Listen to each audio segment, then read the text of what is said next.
Union of journalist जे सॾ ते सखर प्रेस क्लब आॾो ARY न्यूज़ जी बंदिश ऐं सहाफ़ियुनि सां ज़्यादतियुनि ख़िलाफ़ सहाफ़ी सरापा एहतजाज बणिजी विया। सखर प्रेस क्लब ॿाहिरां वकील बिरादरी समेत वापारी अॻवाननि ऐं सिविल सोसाइटी एहतजाजी मुज़ाहिरो करे ARY जी बंदिश ख़िलाफ़ छिती नारेबाज़ी कई। उन मौक़े ते अॻवाननि सखर प्रेस क्लब जे नायब सदर ख़ालिद बांभण, सदर SUJ Imdad Bozdar, general secretary SUJ Ahkar Rizvi, Sukkur press club जे नायब सदर Lala Shahbaz Pathan, court reporters association जो सदर सलीम सहतो,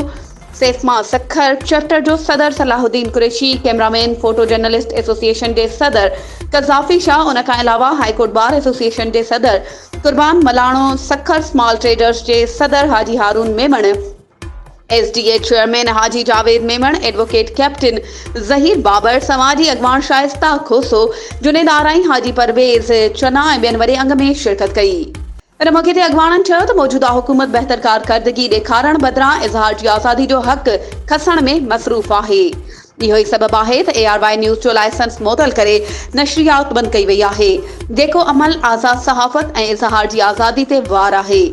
मुज़ाहिरे में सीनियर सहाफ़ी शौकत राही, शाहिद अली, जमील मुग़ल, जलालुद्दीन भयो, उमर सुमरो, यार मोहम्मद सुमरो, काज़ी ज़ियाउर रहमान, सैरिश खोखर, दीदार उनड़, फारूक सुमरो, अजहर दायो, औरंगज़ेब माको, नदीम सरकी, रिजवान सिद्दीकी,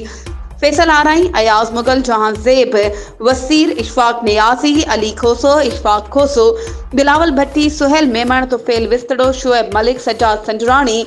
आमिर शेख, शाहवली, मोहम्मद अली सोलंगी, असगर अली अब्बासी, अदनान शेख, अब्दुल रज़ाक सोलंगी, नासिर जाफरी ऐं ॿिया पिणु शामिल हुआ।